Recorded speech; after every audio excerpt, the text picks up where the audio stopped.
Good day to each and everyone. My name is Mekanisa Katugsadang. My topic is silvicultural units or secondary units. Ang silvicultural units na kilala rin bilang secondary units ay bahagi ng mas detalyadong pag-organize at pagbahati-hati ng kagubatan matapos itong ma-divide sa mga pangunahing unit o primary units tulad ng mga forest management units o FMUs.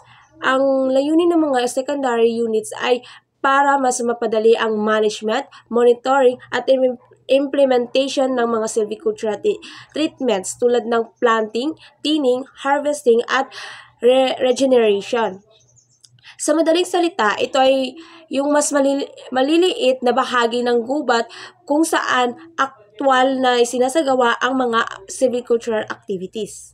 Secondary units of forest organization and subdivision are first, working circle. Working circle is an area organized with well-defined boundaries large enough to furnish a sustained yield of forest products sufficient to support wood-based industries.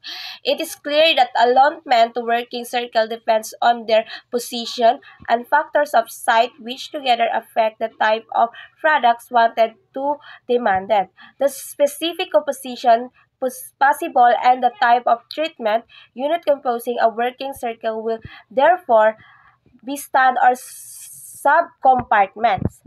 Ang working circle ay isang bahagi ng kagubatan na may maayos at malinaw na hangganan, well-defined boundaries. Ito ay sapat ang laki para makapagbigay ng sustained yield o tuloy-tuloy na supply ng mga forest products tulad ng kahoy na sapat para suportahan ang mga wood-based industries gaya ng lumber, plywood at furniture production.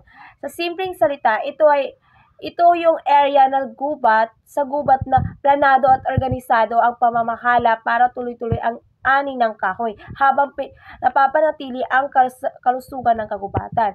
Ginagamit ang working circle para sa long-term forest production planning, sustainable harvesting, resource monitoring and management.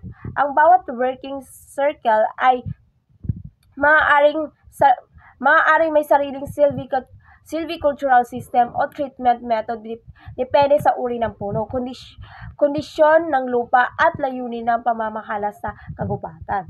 Number 2 is felling series or cutting series. Felling series is an allotment of stands into a sequence of cutting areas for the purpose of securing reproduction and protection.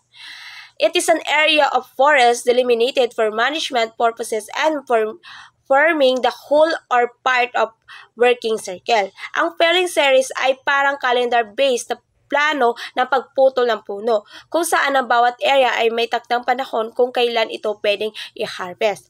Sa ganitong paraan, hindi sabay-sabay ang pagputol kaya naproprotektahan ang kagubatan at nabibigyan ng pagkakataon ang mga puno sa muling tumubo, regenerate. Halimbawa, kung isang working circle ay may 30 years rotation at may 10 felling series, kada taon na isa sa mga ito ang puputulan, habang ang iba ay patuloy na lumalaki.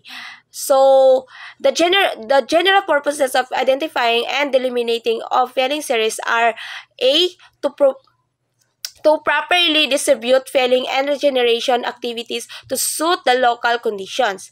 Ibig sabihin nito, ang pagputol ng puno at reforestation ay inaangkop sa topografiya, uri ng lupa, klima, at accessibility ng lugar. Sa ganitong paraan, mas nagiging epektibo at ligtas ang operasyon sa bawat bahagi ng kagubatan.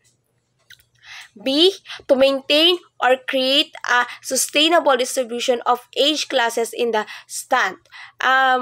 Mahalaga ito para sa sustainability sa pamamagitan ng felling series. Sinisiguro na may iba't ibang edad ang mga puno sa kabuuang kagubatan. May batang puno, may lumalaki at may handang putulin. Nakakatulong ito sa pagpapatuloy ng produksyon ng kahoy habang inalagaan ang biodiversity at kalusugan ng ecosystem.